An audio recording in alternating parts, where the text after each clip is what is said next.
With this session update, I'm Shannon Lurkey. Governor Tim Walz released his budget proposal for the 2020-21 biennium. Here's a portion of that event, along with reaction from legislative leaders. Good afternoon, everyone, and I'll just go ahead and move right up front, which I know why you're here for. Gus does not have the puppy yet, so that's the big unveil. But thank you all for joining us today. I'm incredibly proud to unveil the budget for One Minnesota. Over the past 2 years, I've had the immense privilege to visit Minnesotans in their communities, from Grand Portage to Laverne. Minnesotans have graciously welcomed me into their schools, into their VFWs, into their homes, their coffee shops, and their businesses. They're grateful to live in the great state of Minnesota, a state that often ranks at the top in terms of healthcare, education, and quality of life. But they know we can do better. Racial and geographic and economic disparities in education and healthcare hold back our state from reaching its true potential. Minnesotans across the state struggle to find childcare and housing that is affordable. Crumbling roads and bridges hamper our economy and threaten our safety. Minnesotans are ready to find common ground, tackle these challenges, and build a better life for everyone. As I traveled mile after mile and enjoyed countless conversations across the state, it became abundantly clear to me that there's 3 top priorities for the people of Minnesota: education, healthcare, and community prosperity. Minnesotans want to bring down the cost of healthcare, provide a quality education to their children and grandchildren, and ensure that communities across this state are prospering. The budget that I'm unveiling today will make significant strides in achieving these priorities. I've often said that a budget is far more than a fiscal document. It's a moral document. This budget reflects the morals and values of the people of Minnesota. This is the budget that Minnesotans voted for in historic numbers in November. The first priority of this budget tackles is education. Minnesotans know investing in our children is investing in the future. As a former teacher, I've seen firsthand the power of education for a child. Every student in Minnesota deserves the opportunity to learn in the best schools in the world with caring teachers. But as I travel around the state, I see how the quality of a student's education is too often dependent on their race or zip code. A leveling off in state support for education has put more pressure on local funding and widened the gap between wealthy and poor and between Metro and Greater Minnesota. While some schools have turf fields and stadiums, another school is trying to pass a referendum to fix a leaky roof. And that situation is getting worse. Minnesota schools face a fiscal cliff. Between rising need and lagging aid, the amount of funding schools must divert to pay for special education averages $830 per student, and that number will continue to grow. This must change. This will change as we make Minnesota the education state. That's why I'm proposing a historic investment in education. My budget will help close the funding gap and make sure that every child has a good teacher, receives the individual attention they deserve, and has access to the materials that they need to develop the knowledge and skills to compete in today's economy. To do this, I propose increasing the basic formula for state funding by 3% the first year of the biennium and 2% the second, for a total new investment of $523 million. This general funding formula is the biggest source of state aid to schools in Minnesota, and it impacts every single one of our students. It's also the most flexible aid that schools receive, allowing them to make local decisions to meet the unique needs for each student and each community. We will also invest in special education to stop the current gap from growing and prevent schools from being forced to divert funding from their general funding. This is critical for local school districts to do their jobs, and we will do it. Because as we all know, the federal government has continued to fail in their promise to meet their 40% of funding. Minnesota will not leave our children behind. We also know early childhood education can shape the remainder of a child's life. Research shows a correlation between a child's elementary language skills and how likely it is they will be incarcerated later in life. Governor Dayton knew this well and made great strides in expanding access to early education. But if we don't take action this year, the number of available pre-K spots around the state will be cut in half. This will shut the door on 4,000 of our littlest learners across Minnesota and cause parents to scramble in search of other options for their children. Our budget invests $59 million to keep the preschool doors open. The Lieutenant Governor and I often talk about how kids don't come in pieces, meaning we must meet the needs of the whole child to spur academic growth and opportunity. As a classroom teacher, I know that a student is hungry won't learn geography. A student who needs glasses can't read the whiteboard. And a student who had to sleep in their car the night before certainly won't ace the math test. I'm proud that this budget invests in wraparound services that are proven to improve a child's success. I am proposing increased support for schools to better meet the needs of our nearly 9,000 students who are experiencing homelessness, and investing $8 million in full-service community schools over the next 4 years. Full-service community schools located across this state house practically everything a family might need, with services such as primary health and dental care, job training and classes for adults and parents, and youth development programs. These schools are a hub in their communities, encompassing the idea of one Minnesota.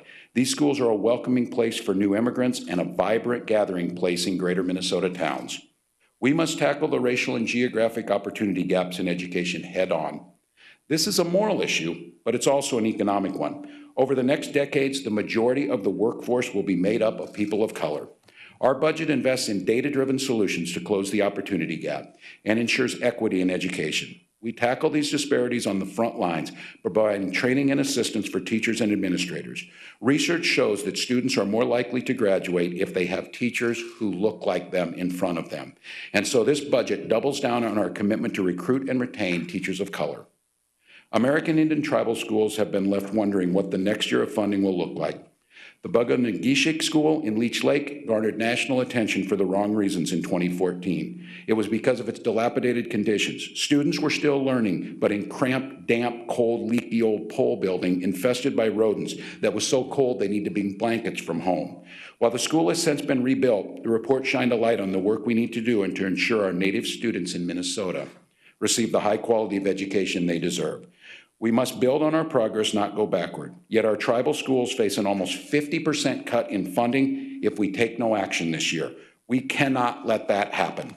That's why this budget stabilizes and equalizes funding for students in tribal contract schools, protecting them from this cut and ensuring that they are funded in the same way as the rest of our students across the state. We must also address geographic disparities. Rural school districts struggle to keep teachers, afford buses, and provide the opportunities that are needed by their students. The Floodwood School District recently proposed an emergency levy. If it doesn't pass, they will be forced to lay off over a quarter of their teachers and merge grades. By providing more support from the state, our budget will help provide rural school districts with the stable resources they need to take a critical step towards making local school referendums extinct. We will also expand access to our state's regional centers of excellence. These centers, which were named by Harvard's Ash Center in 2015, top 25 innovations in government, provide on-the-ground assistance to school districts in greater Minnesota. With current centers in Marshall, Rochester, Sartell, Fergus Falls, Thief River Falls, and Mountain Iron, these support schools through evaluation, training, and long-term planning.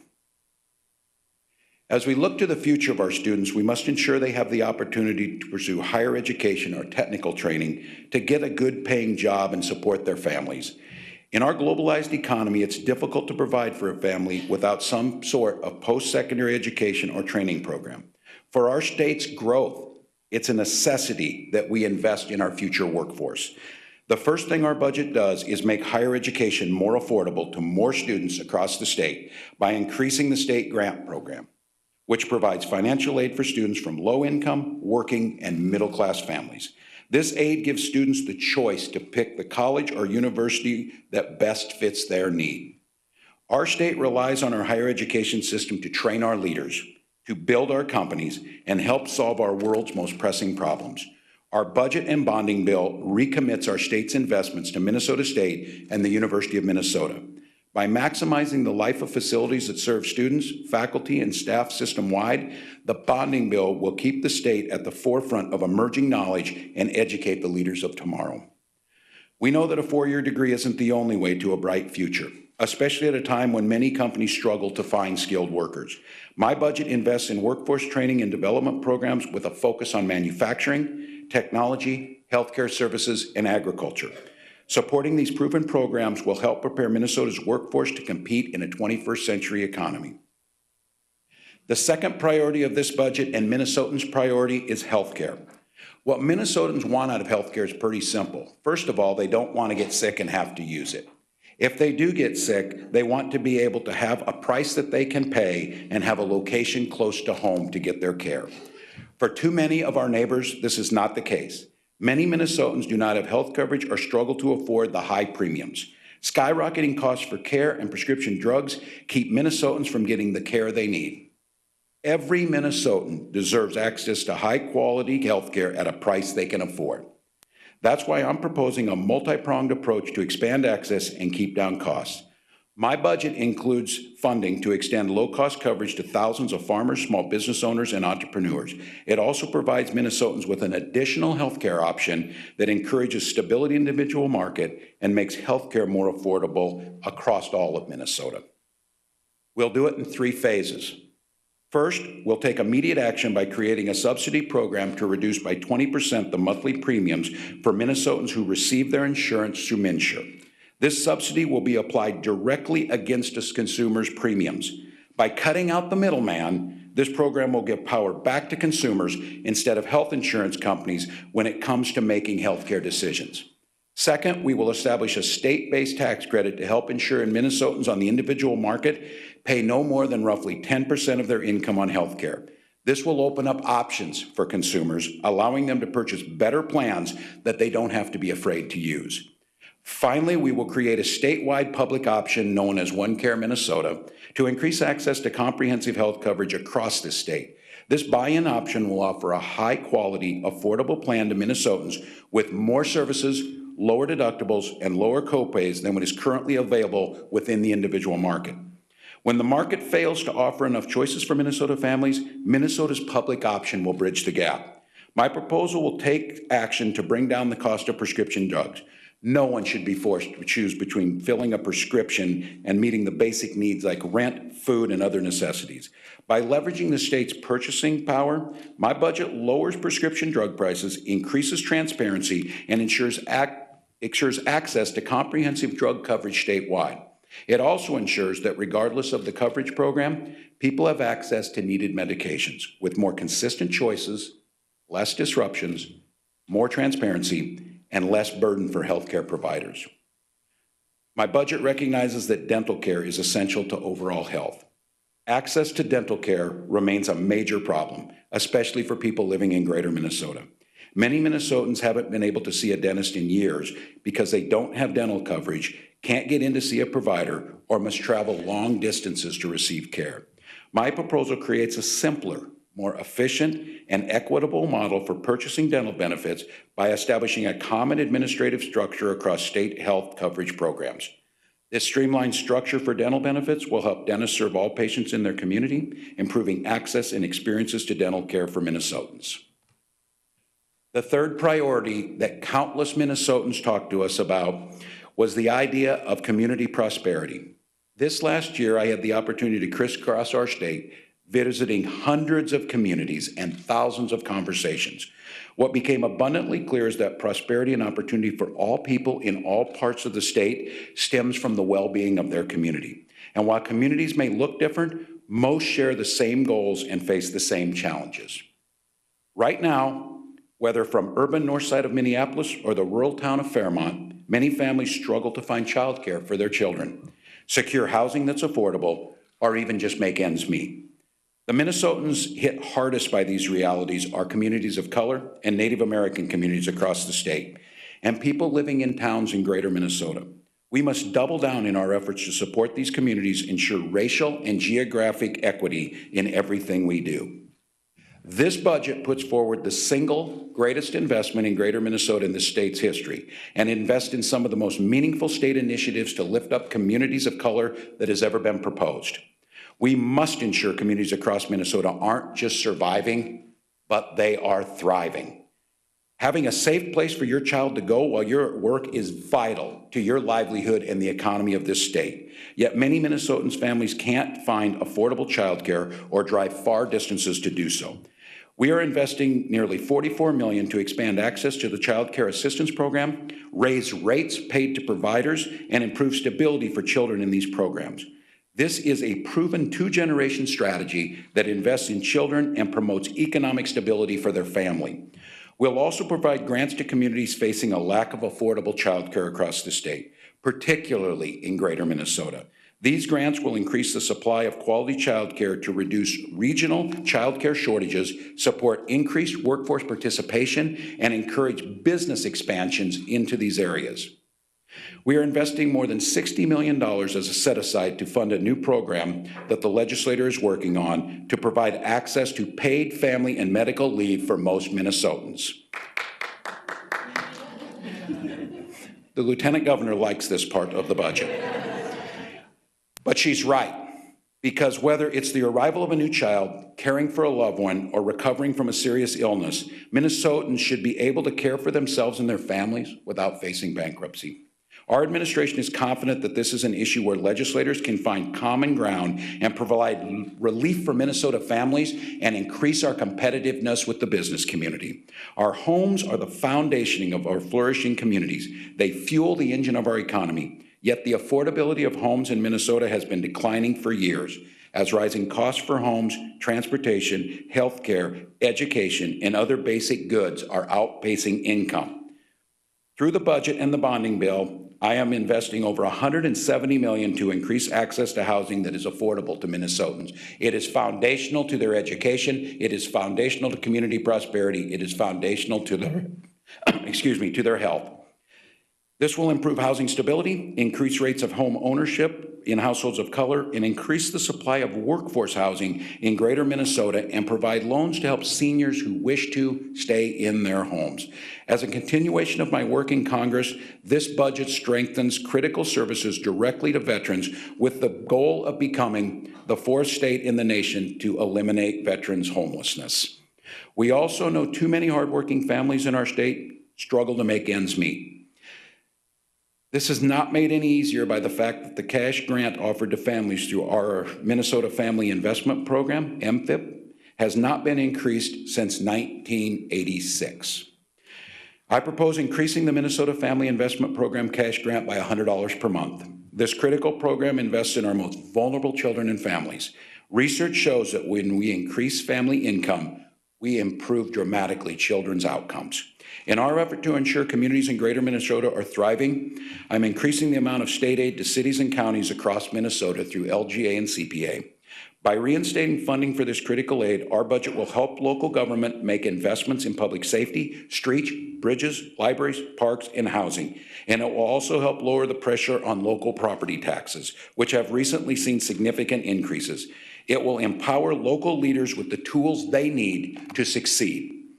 I'm also proposing a property tax relief to communities across the state by modifying the sales tax exemption for local governments and nonprofit on the purchase of construction materials. This provision will allow nonprofits to invest more money into their mission, and local governments will save money and be able to invest in the needs of their community while providing property tax relief to their residents. Access to high-speed broadband is no longer a nice to have, it's an absolute necessity. Students shouldn't have to log long hours driving to Perkins to finish homework. And it shouldn't put our farmers at a disadvantage because they can't use the internet to conduct business. Much like the rural electrification projects of the past, this is an area where we must settle for nothing less than a moonshot initiative. We are investing $70 million in a One Minnesota border-to-border broadband grant program to ensure that every household in Minnesota will have high-speed internet access by 2021. Facing farm production challenges, financial difficulties, and changes in the social fabric of rural living, farmers and other rural residents statewide are experiencing unprecedented levels of stress. Suicide, divorce, and substance abuse are on the rise. My budget supports rural mental health care by providing one-on-one farmer counseling, additional advocates to help farmers get through difficult financial situations, and the establishment of a 24-hour farm and rural helpline. Whether in greater Minnesota or the urban core, communities of color and Native communities in our state face unacceptable racial disparities.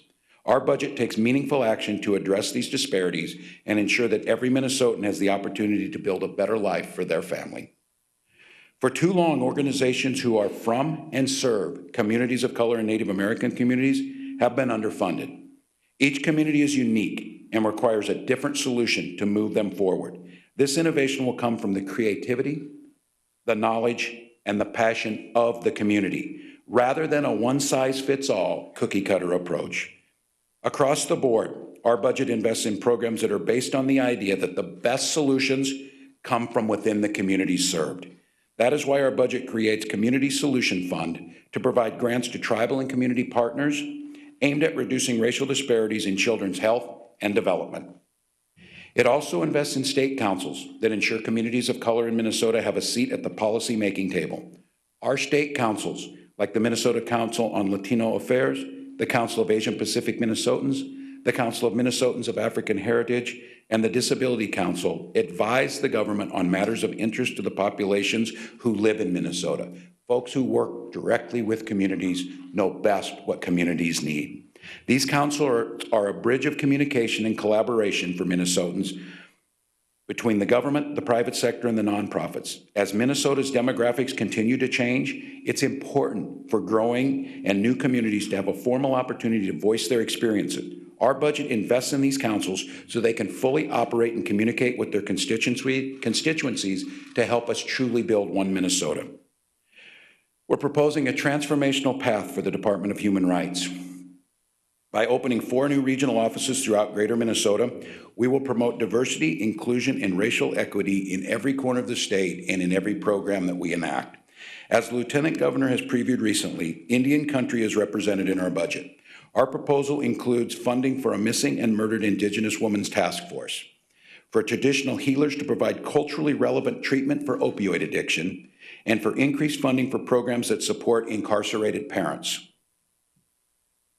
Another critical component of a community's prosperity is the well-being of our transportation and transit system. Minnesota's crumbling infrastructure is putting our safety at risk.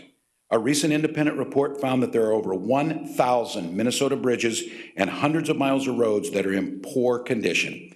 This costs the average Minnesotan over $1,000 a year in gas, lost time, and car repairs. And unless we make serious investments, it is going to get exponentially worse. My budget proposes a 20-cent increase in the gas tax to keep Minnesotans safe, help businesses and farmers get goods to market, and ensure nothing like the I-35W bridge ever happens again in this state. And I want to be clear, this is not a choice between having a gas tax or not. It's a choice between living in a state with the best and safest transportation system in the country or living in a state with crumbling roads and bridges that risk our safety and keep away businesses. No longer are people going to be able to promise free things and do everything without having the courage to propose how we're going to do so. I was in Halleck a few weeks ago in the far northwest frontier. They are famous again because they were 70 degrees below a couple weeks ago. That's not hard on people alone, it's hard on roads. Halleck has a successful liquor distillery called Far North Spirits that sits on a gravel road. The owner told me she wants to invest in infrastructure because better roads and internet is good for business. She relies on good roads to get her products 6 hours away to the Twin Cities, where most of her customers live. She also mentioned the need to invest in transit like light rail in Minneapolis and St. Paul because that's how her customers get around. This is a business owner who understands one Minnesota. She knows that when the Twin Cities thrive, Halleck thrives. And when Mankato thrives, Moorhead thrives. Education, childcare, housing, transportation. All of these things combine to provide what businesses critically need. Qualified workers who have a place to live, someone to care for their children, and safer roads to get to work and transport their products. We know businesses play an essential role in community prosperity, and this is the budget businesses have been waiting for. Minnesotans elected me to make smart choices, to maintain what we have and to invest in the future while maintaining a fair and balanced budget. First, I propose to do that we continue with the 25-year-old 2% provider tax. Since 1994, this tax has supported healthcare spending for Minnesota Care. Letting this tax expire at the end of the year will create a nearly $1 billion deficit by the year 2023. It's a smart tax that takes care of low-income and vulnerable Minnesotans and allows us to make critical healthcare investments that drive down the cost of healthcare over time. Secondly, I propose a tax bill that prioritizes families and farmers in contrast to the federal tax law.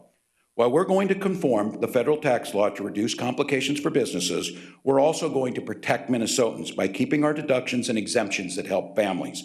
The largest source in the budget that comes from this from conforming to the new foreign income provisions and reducing special deductions for businesses. While these taxes will raise revenues to make critical investments in our state, Minnesotans will see a $440 million tax relief. My conformity bill will cut taxes by over $220 million for the state's farmers and small businesses. I'm investing $100 million to expand working family tax credit. This would lower taxes for 46,700 Minnesota households by an average of $227. Included in this is an increase overall for working family tax credit recipients to help them afford the impact of transportation investments. I'm cutting Social Security taxes by increasing the subtraction in current law. Nearly 56% of Minnesotan seniors will pay no tax on Social Security benefits under this proposal, and hundreds of thousands of more will pay less. I'm providing a $50 an acre property tax credit for farmers who provided buffer strips near public waters and drainage systems. This proposal recognizes clearly the efforts of our farmers to protect the environment and work with us on sound solutions. Minnesotans know they get what they pay for. They are willing to invest, but they want to know what their money is being spent wisely. This budget focuses on tested solutions, built-in accountability measures, and invests in programs that have proven success. Our budget includes thorough measures to help ensure integrity in the important programs that we're investing in. For example, our budget requires child care providers to keep daily attendance records for children to increase program accountability and prevent overbilling. It puts a close eye on the administrative processes and establishes a penalty for any errors. This budget also makes government work better for Minnesotans who live with disabilities. We will streamline services across waiver programs that empower people to live their fullest lives. We will do this by making the system easier to access, easier to understand, and utilize for clients, their families, and providers. Not only does our budget make thoughtful decisions when it comes to the budget and bonding, we do it in a way that invests in what works. Our budget uses data-driven results, makes reforms to serve more Minnesotans, and empowers communities around the state to make decisions for themselves that work best. Minnesotans don't have patience for kicking the can down the road on our greatest challenges. They want us and asked us to tackle them head on. That's why this budget will address the biggest problems currently facing our society. This budget puts forward proposals to help combat climate change by funding statewide outreach to advanced environmental policymaking, reduction in food waste, and expand Minnesota's electric vehicle infrastructure. It includes funding for proposals to reduce gun violence, including the Extreme Risk Protection Order bill to keep guns out of dangerous situations, and legislation to expand background checks. This is a strategic budget that allows us to maintain what we have in this great state while investing in the future. And we do it in a fiscally responsible way by keeping our budget fair and balanced. As the federal government flounders, Minnesotans will pave the way to finding solutions to our toughest challenges. And I've said it many times, if Washington won't lead, Minnesota will. This budget is about building one Minnesota, the foundation of which is education, healthcare, and community prosperity. I'm now going to ask Commissioner Franz to dive into some of the numbers, explains exactly how this budget works. We'll then be willing to take questions, and I think you've seen something that's different here. All of the commissioners are here. They will be set up at different stations that are labeled to dive into the deep questions, to take that and explain how we're going to implement this, and to show the part of the transparency of government that is transformational for people and makes that investment worthwhile to them. With that, Commissioner Franz.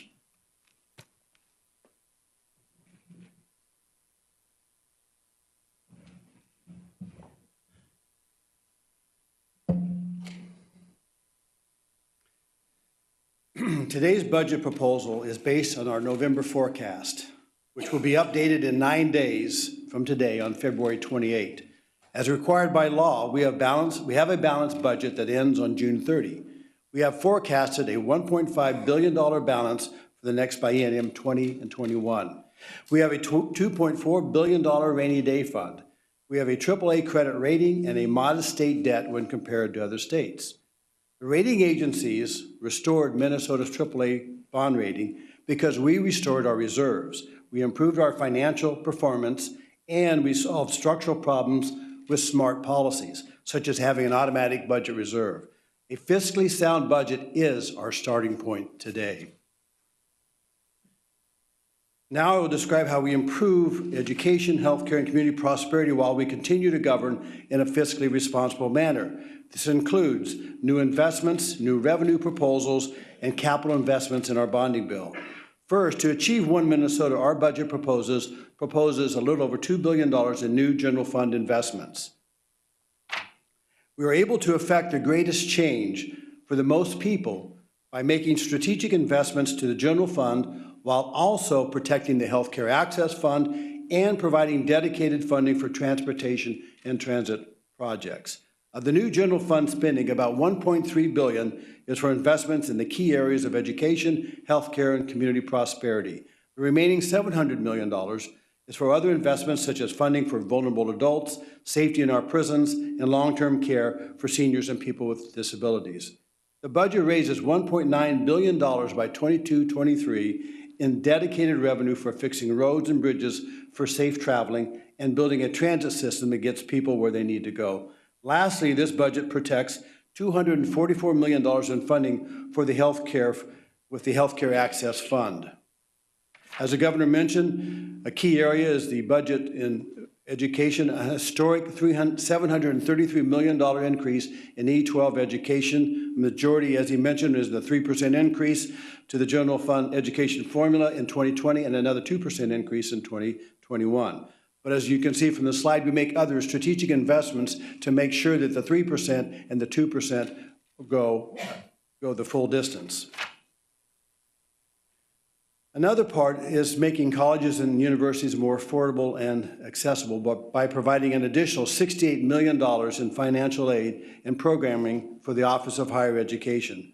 Our budget also provides $51 million for Minnesota State and proposes $150 million for capital investments. More than 70 projects are planned for over 40 Minnesota State campuses to ensure buildings are accessible, safe, secure, and energy efficient. Lastly, this budget invests $39 million in the University of Minnesota and proposes an additional $150 million in bonding to renovate and complete facilities while preserving and upgrading infrastructure on the Crookston, Duluth, Morris, Minneapolis, St. Paul, and Rochester campuses. The governor described his proposal to keep the 25-year-old provider tax so we can continue to support the Healthcare Access Fund, preventing a $1 billion future deficit if the tax were to expire this year. The Healthcare Access Fund is vital to provide health care for individuals who are low-income, elderly, or living with disabilities. We also use the Healthcare Access Fund for new programs to help lower the cost on the individual market for small businesses, farmers, and the self-employed. Our budget includes $244 million for health care from this fund in 20 and 21. The governor also described individuals and communities across Minnesota who succeed when they have the resources and flexibility to make choices that they best reflect their unique needs in housing, transportation, childcare, and in economic development. This budget invests in all Minnesota communities by increasing the general fund by $432 million in these investments, also providing $150 million in capital investment for housing, providing $330 million in capital investment for transportation and transit in the bonding bill, but it dedicates also $1.9 billion to much-needed transportation and transit projects. With the $61 million that the governor restores for local aid to cities and counties, and the $55 million value of the sales tax exemption for construction materials will allow local governments to save money, invest in their needs, and provide property tax relief. This budget also provides $70 million to help complete a One Minnesota broadband network, and as the governor said, $44 million to help access to child care statewide. With our strong fiscal management and capacity for debt, we better serve Minnesotans through smart capital investments. We have already highlighted some of the bonding recommendations in our key areas. In higher education, $300 million, in housing, $150 million, and in transportation, $330 million. The governor's bonding proposal also requests $39 million to make correctional facilities safer. We will release our full $1.27 billion capital investment proposal next week. In our even-numbered bonding years, we go through a process to invite submissions for local projects. That process will begin this spring for the 2020 capital budget cycle. Because this is a biennial budget year, we have not solicited local projects. However, we want to work with the legislature and encourage local governments and other advocates to submit their projects for consideration, review, and approval through the legislative process. In other words, the bonding bill can grow. To fund One Minnesota investments, we have to make smart investments. We are raising $1.267 billion in new revenues in the general fund while retaining the provider tax and retaining the dedicated funding for transportation and transit. The largest portion of the increase in general fund revenue comes from conforming our business taxes to the new federal tax law, as the governor mentioned. Businesses also benefited disproportionately from the federal tax giveaway, and the revenue raised through conformity will help support families, workers, and the elderly left behind by the federal policy. This budget also improves the stability of our revenue sources over time, for example, by restoring an inflationary factor to our state general property tax levy and to cigarette and tobacco taxes. We make taxes fairer by providing $440 million in tax relief to those who need it most, especially in the working family credit expansion, and also to reduce Social Security taxes that the governor mentioned, but in particular, the $222 million tax savings for the equipment purchased by small businesses and farmers under Section 179. But it's important to remember that we restore $460 million to the general fund that was previously redirected for transportation projects. Funding transportation from the general fund places a large burden on funding intended for education, public safety, and health care. For too many years, as the governor mentioned, we've kicked the can down the road. And at the same time, states around the country have been increasing their investments in roads, bridges, and transit to improve their economies and keep people safe. When fully phased in, our transportation and transit package will provide $1.9 million in funding for roads, bridges, and to build out the transit system. To fund the transit system, as the governor mentioned, in the metro area, our budget increases the 7-county metro sales tax by 1/8 of a cent, which will support new transit projects and fund future operations. But let me get to the part that you've all been waiting for, the chart with the numbers. I know you've been waiting anxiously for this, so let me run through the numbers. As I said from the beginning, the budget uses strategic and innovative new spending, fair tax policy, and bonding investment to better Minnesotans' lives. So let's do the math. If you look at the November forecast budget balance in that left column, you see that we have a $1.5 billion budget balance for 20 and 21. That column doesn't change. That's from the November forecast. Now, if you look at the middle column, you can see the governor's proposed budget.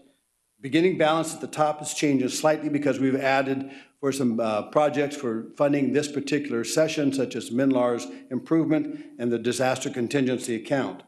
The revenue line reflects an increase in revenues of $1.267 billion in the middle. I'll have one more thing to say about that in a minute. But if you look at the expenditure line, it reflects an increase in general fund expenditures of $2 billion in the middle column. And the November base spending with proposed investments equals total expenditures of about $49.5 billion in that column. Now, if we go to the rows below the spending, you can see that the proposed budget includes the $2.5 billion rainy day fund I mentioned before. These amounts are unchanged from the November forecast, and it also includes a $98 million stadium reserve that is unchanged from the November forecast. Let me thrill you with one more chart. $764 million revenue increases result from the governor's federal conformity and revenue stability proposal. Now, $43 million comes from new non-tax revenue fees and transfers coming into the general fund, and I assure you, if you want to go there, I'll be over here after the presentation to talk to you about that. But as I said before, our transportation proposal has added the benefit of redirecting $460 million in sales taxes back into the general fund, as it was used before as a Band-Aid fix for our roads and bridges. Lastly, I want to focus on the bottom line. In keeping with the governor's commitment to fiscal stability, this budget is balanced for 20 and 21 and 22 and 23. It leaves $789 million on the bottom line for 20 and 21, which will then roll over to fiscal years 22 and 23. After continuing to make strategic investments in Minnesota in the next planning years, 22 and 23, we project this will leave the budget bottom line at $520 million at the end of 22-23. One final comment before I wrap up, and that is the governor mentioned investing in what works. In crafting this budget, our goal has been to improve the lives of as many Minnesotans and communities as possible. We're able to do that by investing in what works. This means using data-driven results. reforming programs to save money and reach more people efficiently and effectively, and to make sure we invest in funding models that empower local communities. You can see that Minnesota was named a top 5 state in using data and evidence to achieve better results for residents, and we intend to increase that investment in that area. Finally, we end up just where we started. Our One Minnesota budget makes key investments in education, healthcare, and community prosperity while raising sufficient revenue to balance our budget. It makes our state taxes fair to families and provides smart capital resources to support asset preservation and improvement.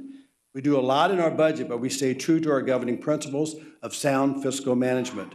Our budget is balanced in the next 2 biennia, and it leaves a historic amount of money on the bottom line as a cautious step.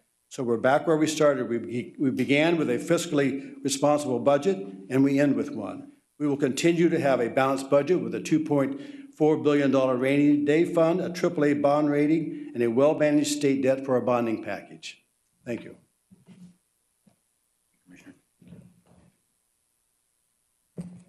Thank you all. Over the past 2 years, it was clear to me Minnesotans spoke loudly. They spoke clearly. They value the quality of life. They understand what makes Minnesota different. They're not tolerant about running up massive debts, but they want to make sure that we're competing and we're leading on the toughest issues. The One Minnesota budget does that. We're proud of this budget, and as the commissioner said, it accomplishes those goals in a fiscally sound manner and cautiously looking towards the future as the variations of the economy go. We're prepared to deal with those in Minnesota. With that, I'd be glad to answer any questions and anything of me specific or any commissioners. Governor, your detractors are already saying that this would catapult Minnesota to number 4 in the nation for taxes. Can you address the tax increases? Well, first of all, if your end line is, if the means is the end for you, if measuring it on taxes, it's what you get for it. We are near the top in healthcare outcomes. We're near the top in education. We're near the top in job growth and family incomes.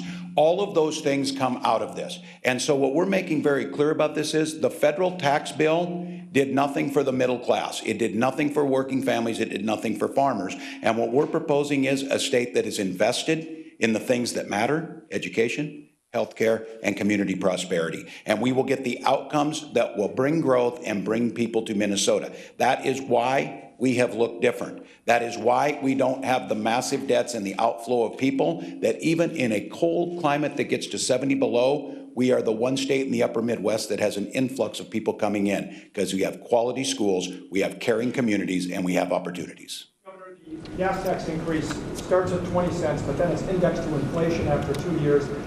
How high is the gas tax likely to go in the next 10 years? Well, if I knew inflation, that would help me with my budget going out further. This is the disingenuous nature of how budgets have been done. By not tying things to inflation and the buying power being reduced, we know that we haven't got there. I know this had changed when I was out in D.C. and testifying on behalf of all of the nation's governors and made the pitch to the House Transportation Committee, when Republican Don Young from Alaska and Mark Meadows from North Carolina can agree that we probably need to raise revenues. The state of Minnesota understands this. So we'll look at where they go. We're not going to lose that buying power. And what Minnesotans do know is if we continue to do the haphazard approaches or just assume that the budget and the economy is going to be great, we're going to fall far further behind. We are going to have other catastrophes, whether it be bridges, roads, or those people who get stuck every single day in unacceptable gridlock. So we'll continue to invest. Again, none of this is a surprise to anyone. And in fact, Tom, you asked this question about the gas tax, I believe 2 years ago this month out at the West Metro Chamber. And I spoke then at the time and said, we're going to have to do this. And the pundits at that time said, well, you'll never win an election telling people what it is. Quit insulting Minnesotans. They know you get what you pay for. They know what's going to be there. This number is predicated on an $18 billion need over the next 20 years in a smart investment. If we continue to take from the general fund, we cannot invest in our children's education. Can you put inflation back in the budget?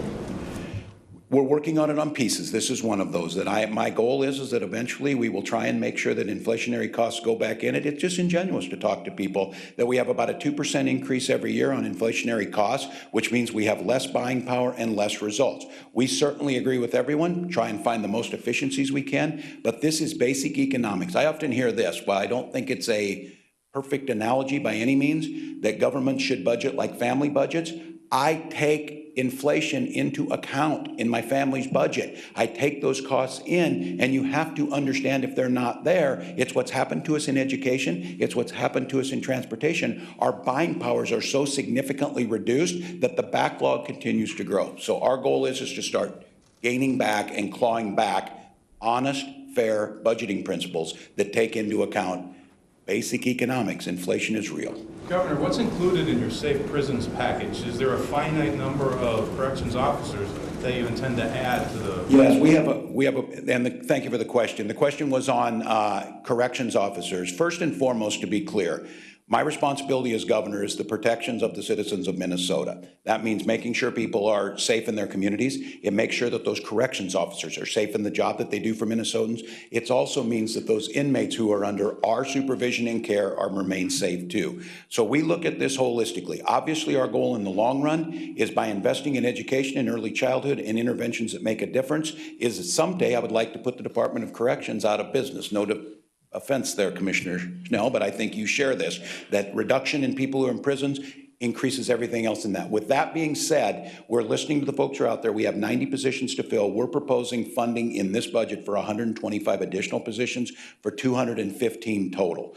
We think in conjunction with some of the bondings that change some of the sight lines and the unsafe conditions, that's the first step we need to get there. And again, through sentencing guidelines and some of the things we're talking about, our hope is to reduce the prison population while keeping Minnesotans safe, at the same time saving on our bottom line. If we get to the point where we're adding more corrections officers than we are preschool teachers, we're losing in the state. And our goal is to keep that safe, turn the tide, and start addressing back to the root causes. Governor, what were some of the last initiatives in, and therefore we face the first pressure of next week's forecast is for? Yeah, that's a great question. The question was the pressures of next week's forecast. I think Commissioner Franz, who has spent the better part of the last 8 weeks, 10 hours a day with me going line by line to learn the state budget, reminds us, and he often says, the worst thing you can do is forecast a forecast. But I think we built into the bottom line to try and provide some cushion if that's there, and then to go back and look and adjust. Because I'll be very clear with you. Setting out proposals that are devoid of reality, devoid of increases in population, devoid of disparities, devoid of inflation, and then set rigid ideological political numbers with things is disingenuous. We are open to relooking at what happens. I think most of us know Minnesota's a resilient economy, but we can't do it alone. We're tied to the national economy. We're in a period of the largest growth and expansion that we've seen in this nation's history. There will be a natural flow to this. And so at this point in time, we have those things built in. Much of what we're doing is scalable. And because of that, it gives us the opportunity to adjust, which we will do. Governor, some of your proposals are phased in. So will we be able to get a look at that out biennium to see what the impact is on the budget once everything is fully in place? Yes, the question was about the phasing in of what it does, and some of that is just because of the nature of it. It's just irresponsible budgeting not to do so. For the 3 phases of our healthcare plan, for example, as those step up and what those costs look like. And just as another example, when it comes to paid family leave, that will function like unemployment insurance, that the budgetary costs that are in here are for the step up and the program to implement it. After that, it becomes self-sustaining by the insurance that people buy into. So it's those types of things that each of the commissioners, but Commissioner Franz is probably the one you want to go to. When can we see that out biennium projection? Right after this, each of them are here at their station. You can feel the teacher in me. It's like teachers' conferences. We have the workstations where each of them are going to go and address those specifically. Governor, speaking of the teacher in you, education was a big priority, obviously doing money on the formula. You did not go to universal pre-K as your predecessor had. Why not? Yeah, I think bottom line budgeting, being strategic in how we went about it, we believe strongly in it, and our goal is to hold us harmless at this point to try and get there. But again, I'll come back to this. I think you saw it, and I certainly agree, I think, with their assessments. Teachers came out this week and showed what they needed, and they feel like they're $4 billion short. We simply have to make the big down payment to move to that. We believe strongly in the universal pre-K. We're making sure that those 4,000 students, the doors aren't closed to, and we'll continue to look to make a budget that works. But again, I knew when I did this budget that we would try and reach and do the smart database things that we could do, but we probably wouldn't be able to achieve everything in the beginning. The way this is laid out, these programs should start to do what they're supposed to do and continue on in the next budget cycle. Following up on that, there's been quite a tussle in the last 5 years or so between those who favor universal pre-K and those who favor a needs-based scholarship approach for early education. What do you do with the need-based scholarships, and what's your view about that program going forward? Yeah, and again, this has been 90 days for the first budget that we're able to put together. This question about how do we deal with pre-K with needs-based, our budget make sure that no one is left behind, that we don't drop back in those slots, and that we continue this conversation to find the best data-driven results that get us the best results, because I will go back to this again. We cannot afford to have the achievement, the opportunity gap continue, especially in racial disparities, and we're struggling to know that on the front end, that's where it works best. So this whole complement of things you saw are meant to work into that, but that conversation is far from over. Governor, you're proposing a 1.27 bonding bill. It's an off-year bonding bill. Have you spoken with Senate Majority Leader Gazolka in advance of this, and what is his response? I was able to speak with Leader Dowd. I left a message for Leader Gazolka. I gave them the heads up because I told them I'm sure they wanted to schedule the vote on this for next week so that we can finish early and get this thing done. But I have spoken to them. I gave them some heads up on where the numbers are. The good news is that I don't think a single thing that you saw, maybe some of the flesh on the bones, but this is exactly what I've been talking about for 2 years. And I talked about during the campaign that I thought it made sense with low interest rates, with our good bond rating, with our capacity being very safe and secure in how we bond. It made sense now to do that. So I think I think they could certainly anticipate that. Governor, is there anywhere you're decreasing spending? In decreasing in spending? Decreasing spending anywhere. I think as we look across programs, we've modified some of them and moved different ones is where we're looking at. We certainly, I think, have stayed even and tried to keep pace with inflation. I think there are some programs that did not receive the inflationary increase, so that will be a decrease in them with automatic decrease in their buying power. Governor, one of our more ubiquitous political commentators posits the idea that the Republicans in the Senate are not going to allow any of the top 10 proposals of the House to pass, and that with the extra cushion of another senator having been elected on the Republican side, that is even more of an ironclad position. Do you detect any truth in that statement? Are you seeing anything like that playing out? No, I think folks are reasonable. What they know is that the citizens of Minnesota aren't going to allow for gridlock. And I say this not out of a position of arrogance, but out of a position of factually.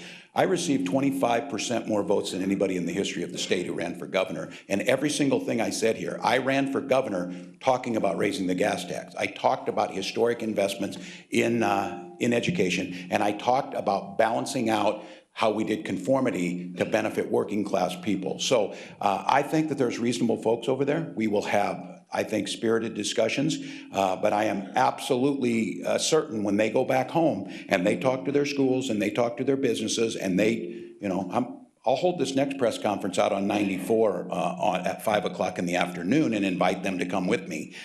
So no, I anticipate there'll be a spirited debate. I think the idea of going into this, they've already said that they rejected these things. They hadn't heard me yet.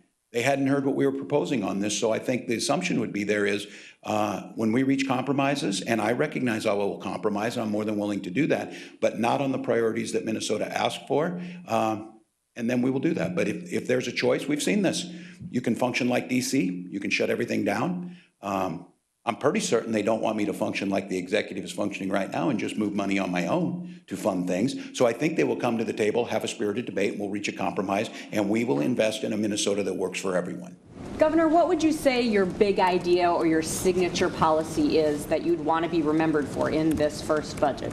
I think seeing the whole state as one Minnesota. I think recognizing once again that our unique qualities, there are differences, but that we're stronger together. I continue to use this story about Far North Spirits because I think it just hits at the heart of this. The entrepreneurial spirit of someone starting a business on a gravel road in the frontier of Minnesota where it gets 70 below zero, and having a clear understanding that moving her customers in the Twin Cities is a really smart thing. I think this budget of seeing holistically, stopping to see people as in pieces. And I think the one thing you haven't seen yet, because we've been on the job 6 weeks now, we've meant to put some of this together, that I am really, really focused on the transparency and looking at how government functions. Kind of a chief operating officer model, where my hope is by the time we get here next year or the time we start talking in the next biennium, that there will be dashboards available to all of you to see what kind of results we're getting, where you can go to these sites.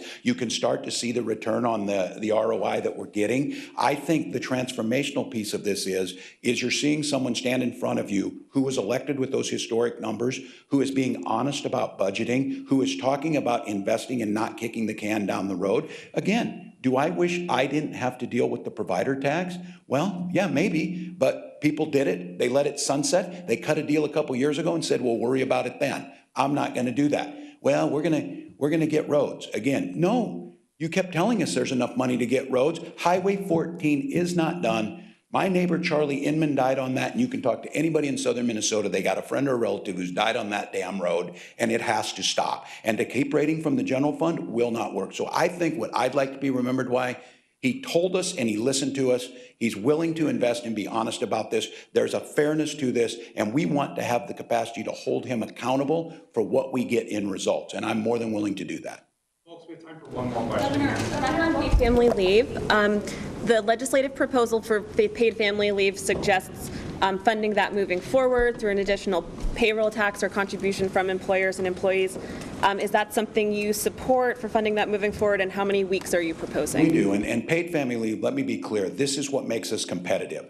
This is what brings businesses here. That's why most of the large employers already do this. We're offering this to small employers so they are not at a competitive disadvantage, and we have funded for what it takes to budget into the system. But what we want to do is, we've looked at all the other states, we've looked at New Jersey, Washington State, and there's slightly different models. They're all predicated on like unemployment insurance, where it's an insurance fund, where it's a piece that comes from the employer, it comes from the employee, and then we're able to access. What the level of those benefits should be, the length of time, how do you take leave, those things, in my opinion, should be worked out by the legislator and build, again, you hear me use this term, build the social permit and the social capital amongst businesses, amongst employees for what looks best. We just want to make clear to us, this is a top priority. I think you heard by the spontaneous clapping, it's a priority of a working single mother who understands how important this is. When her father is in the hospital right now, what does it look like to take time off to spend time with him? What does that mean to your finances? And so we are still open to that, but my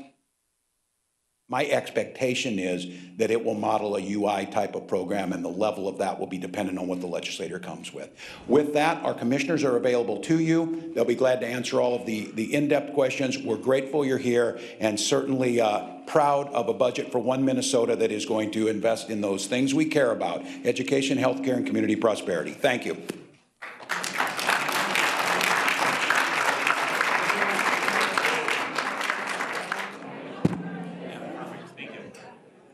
Good afternoon.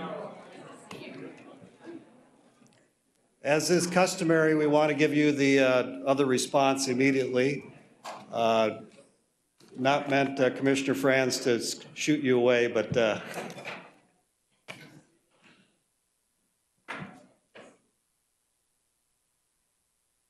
well, thank you for being here.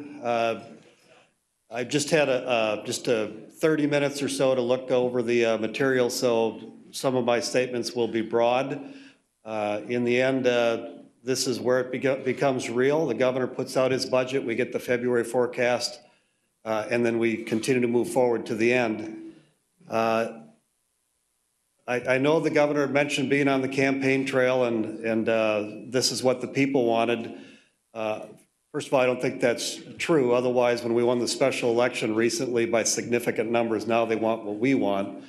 But in the end, he made a number of promises, and this first budget is the kind of budget you get when you promise everyone everything. There are so many things in there that it's hard to even fathom how much is there. I'm not sure if there's anything the governor did say no to. I'm interested in that, but I don't see anything in there. This uncontrolled spending will give Minnesota the reputation of being cold California. And if we're not careful, we will move to the position of #1 tax state in the union, which is not something that I will allow. It was our goal to try to get out of the top 5 with Governor Dayton. We could not do that, but I certainly don't want to be aiming towards #1. We'll continue to work to get out of the top 5 and eventually out of the top 10. I don't want to be a low tax state, but we should not be a high tax state. So there's 4 things that I want to address here that I'm concerned about, and then we'll let Kurt Dowd also speak on his behalf. But #1, almost doubling the gas tax and then adding a tab fee increase and sales tax increase on auto sales is remarkable. Even just the gas tax is about $300 per family every year of a new tax. Government-run health care for all is a recipe for disaster in rural Minnesota for rural health care. And I frankly think across the state, what a disaster that we'll have to talk more about. Continuing the sick tax, the 2% sick tax, I just want to say is a dead issue. We agreed in 2011 that that was going to go away. We should have been planning for that. We have to plan now. And finally, there were no real reforms to control the rise in spending, no real address of waste, fraud, and abuse. And if we hadn't grown 39% in our budget over the last 8 years, maybe we'd have a different argument. But 39% in the last 8 years, and if you factor in inflation and you factor in the population growth, there's still a large number above that we're growing. And I don't want to be the one that says we have to live within our means, but frankly, whether you're an individual, whether you're a business, no matter who you are, you have to figure out how to live within your means. And this does not do that. If my calculations are correct, it's a 9% spending increase over the next biennium. Commissioner Franz talked about fiscally sound budget is our starting point, which I agree with. But it also needs to be our finishing point. And if we're in an economic downturn, which we don't know yet, but January numbers were significantly down, if people think that we're moving in a downward trend, the last thing you want to do is have huge spending increases that continue to be ongoing after that, because revenues then shrink and you're in an even more difficult position. Last thing I'll say that I see that it looks like it's a $3.6 billion tax increase, and we'll have to confirm that, but I see $1.2 billion of general tax increase, general revenue increase. I'm not sure where that's coming from. I do know that that does not include the provider tax, which I think is $1.2 billion, and the gas tax, which is like $1.2 billion. So that's where, again, I just saw this, so that those numbers are where I think it's going to be, and that's just not the direction we need to be going. So I'll do my best to look at things that we can agree on. There were many things in there that I believe we'll find, but these big overriding principles I think will get us into trouble if we don't pay attention to them. Tax increase and spending growth are 2 that we have to pay attention to.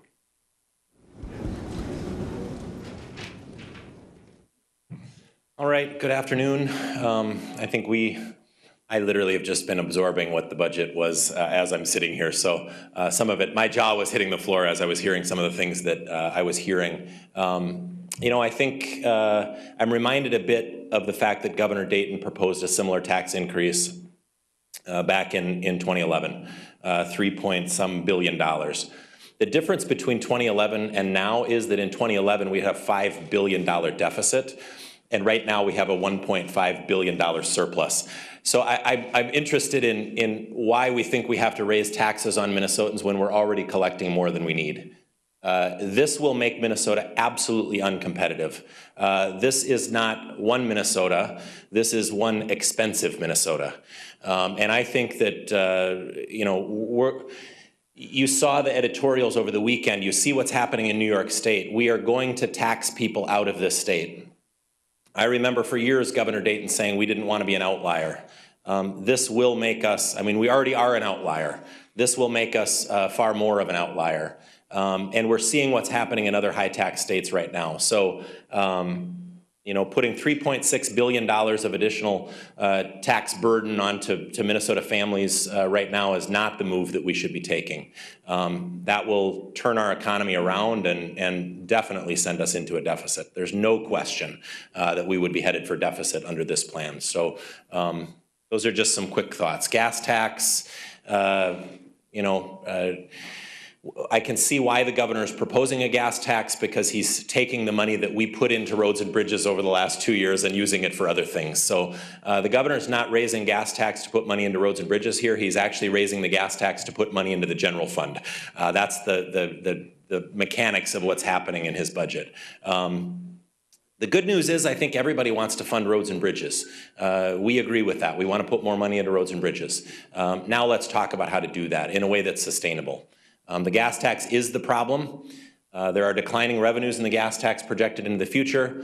Therefore, the gas tax shouldn't be the solution. I think we can find another solution with actually growing revenues into the future. You know, we certainly are willing to roll up our sleeves. I appreciate the governor gave me a call this morning and kind of gave me a heads up on some of the things that he was doing. Appreciated that, and I let him know that we want to be part of the solution. The problems that face Minnesotans are not partisan. Minnesotans want lower health care costs. They want lower health insurance costs. They want money spent on roads and bridges. They want us to close the achievement gap. I'm reminded of, you know, looking at the huge increase in healthcare costs that are contained within the budget. It's a pretty simple statement, but you don't lower healthcare costs by increasing healthcare costs. Sounds stupid, doesn't it? I'm going to repeat it 50 times between now and the end of session. You don't lower healthcare costs by increasing healthcare costs. Those are broken promises from the campaign trail, not just by our governor, but by all of the legislators who right now are in the majority in the House. They all ran on lowering healthcare costs. And this is a huge increase in healthcare costs. I'll also notice that the Minnesota Care for All isn't included in this budget. It looks like it's out in the tails. And I have a sneaking suspicion, I assume we all know why it's in the tails. You can't afford it. And if you put it into this budget, there's no way to pay for it. What we need to make sure is that we give Minnesotans affordable health care. That's what Minnesota families want. We know that. They've told us that. Let's figure out how to do that. And we can do it together. That's not a partisan issue. So with that, I think we'll take some questions. Leader Gazalka, is it that you proposed any increases in these things or extension of these taxes? Or is the scale of things that you're objecting to? Are you talking about the tax increases? Tax increases, the spending increases. Yeah, and if you could speak a little louder, that would be helpful for me. But when we have a $1.5 billion surplus and we have roughly $2 billion in reserves, the place to look for covering the things that we all think are important is not more tax increases. So it's zero gas tax increase, it's zero sick tax. I'm not sure yet about the tax conformity. It's a fairly complicated bill as far as where it raises revenue, so I have to take a look at that much deeper. So what does this portend for session? Does this look awfully difficult to get a budget done based on the revenue sources in particular? Every budget in divided government is difficult because we come from two very different points of view, and at the very end we have to come together and figure it out. I don't know that this feels any different than any of the other ones. We are communicating. I think that's important. There is a level of respect between the leaders. I think that is important. But the fact that we're far apart, where one group wants to significantly raise taxes and significantly increase spending, and the other group, our group, wants to live within the resources that we have, which is $1.5 billion more, that always is difficult. Senator, were you surprised by the 20-cent gas tax increase plus indexing for inflation for years after that? I was surprised by the combination of gas tax with inflator, with tab fee increase, with increase in sales tax when you're purchasing the vehicle, if I saw it right. The combination of all of them was remarkable. And keep in mind, the last 2 years when Kurt Dowd and I were the leader of the House and Senate, we had a plan. We took half of the sales tax on auto parts. That has happened, is going towards roads and bridges. And we earmarked in the last 2 years roughly $500 million towards roads and bridges, which we intended to keep doing. We also would have supported and wanted to pass a constitutional amendment that took all of the sales tax on auto parts. It just didn't do it as an increase. So, but there is new money from 2 years ago. And like Representative Dowd said, I believe, if I'm correct, the sales tax on the auto parts is going back into the general fund, but then you have those 3 new sources. Jump in on the gas tax really quick. You know, and I know you've heard me say this numerous times, but we haven't talked very seriously about the gas tax in a few years. The gas tax is one of the most regressive taxes you can put in place. It hurts low-income people much more than high-income people. And it's also something that hurts greater Minnesota much more than it hurts the metro. Folks in my district, for instance, I live an hour north of the Twin Cities.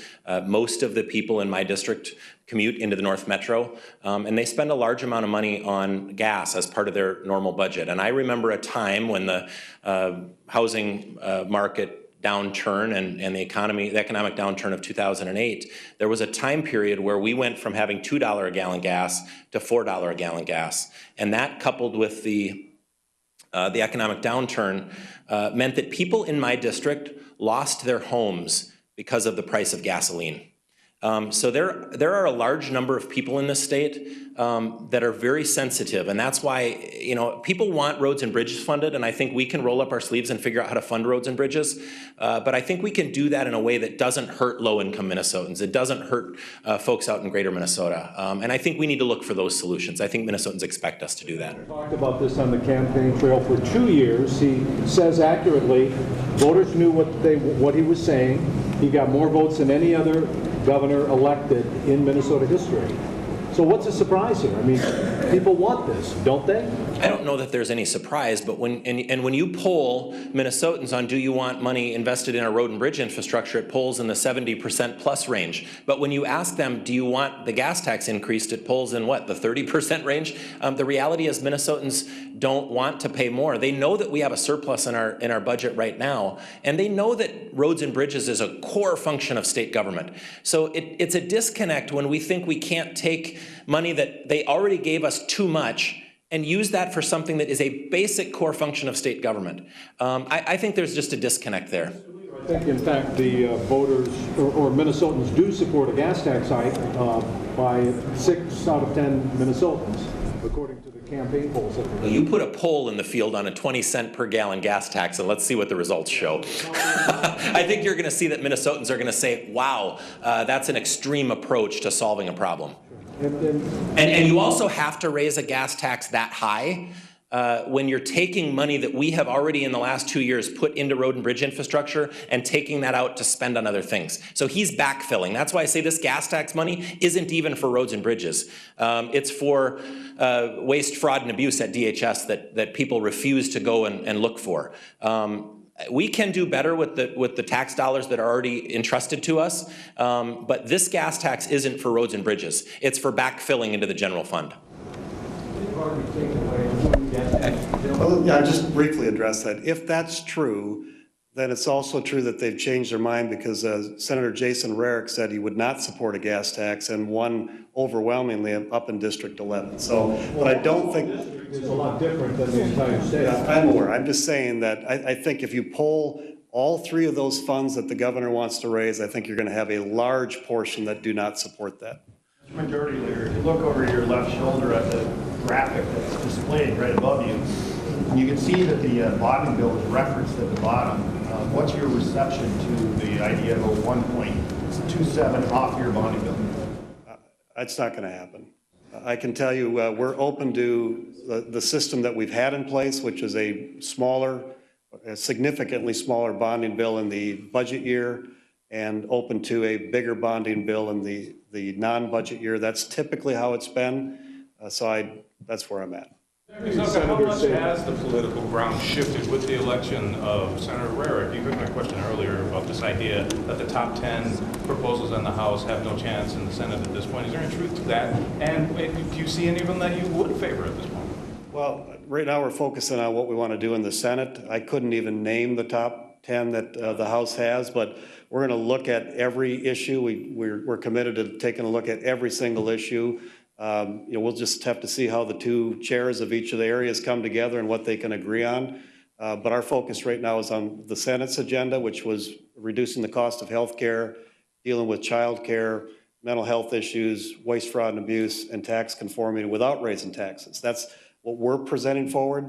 The governor's raises taxes with his tax conformity. I'm not sure where the House is. We'll have to figure out how we come together. But has the political calculus changed with the election of Senator Rarick? I don't know that it's changed. I think we've been where we always have been. The governor and the House will be on another side, and we have to figure out how do we navigate to a finish at the end. That's why I'm still optimistic about that. That nothing really has changed with how I think we'll be able to work. Maybe that the House or the Senate being 35-32, we don't miss a day because somebody's sick or can't be there. We're able to move the agenda more easily. Did I hear you say money in there that you guys have pretty much said no to? One is the provider tax chunk of money, and the other is the transfer that is made only with the gas tax. But then he spends those things on stuff that people might want. So how do you articulate the fact that he's put this onto you folks, and by saying no to those two tax sources, he's trying to make you be the ones that are saying no to spending that people might do? So the other thing that we have not really addressed or haven't seen from the governor yet is how do we deal with waste? How do we deal with fraud? There's a number of areas that we know there's fraud and waste. The daycare fraud issue is an area. I know Speaker Dowd, you talk about some of the issues that were passed 4 years ago. Do we have to do everything the same way we always do it? There's none of that. There's been no discussion there. We believe there's 10% that if we really dug deeper, that we could find looking across each agency. But that's where we need some cooperation with the governor, his new commissioners, to dig deeper, to look at some of the areas. We never do anything that I would call reform as far as dealing with those issues, and we should. Majority Leader, has he taken a clever tactical role? He's gone big in the gas tax increase. You came into this saying, we want to be at zero. We don't want a gas tax increase. He's going 20 plus tab fees. He can look like he can compromise, and you guys are stuck at zero. How are you going to make this case? I think he's going to be disappointed because it's not something that we're going to just move to the middle on. How we spend money and where we spend money by area, for K-12 or higher ed or HHS, those are some of the issues that we often have to come to a place somewhere between the two positions that we have. But we are firm on not having a gas tax and the sick tax being dead. So people always want to do planning like 20 years out, which is why they want a more reliable, stable fund.